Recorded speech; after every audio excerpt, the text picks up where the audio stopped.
Well, Hillsborough County supervisors of elections addressed concerns about outside interference as we get ready for the presidential preference primary on March 17th.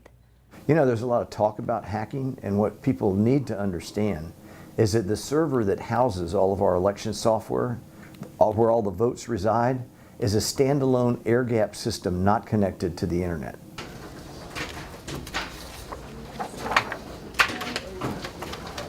So today, Hillsborough County supervisors of elections is testing the voting machines to make sure that they are counted correctly. They filled out a ballot like we would and then randomly pick machines to make sure that they're counted correctly. And to date here, Hillsborough County supervisors of elections, they have sent out 172,000 vote-by-mail ballots for the March 17th election. 48,000 have been mailed back so far. There are 867,000 registered voters in the Hillsborough County area. Typically, there's a 72 to 73% turnout for a presidential election, but it's expected to be higher this year. As for the March 17th presidential preference primary, only registered Democrats and Republicans can vote.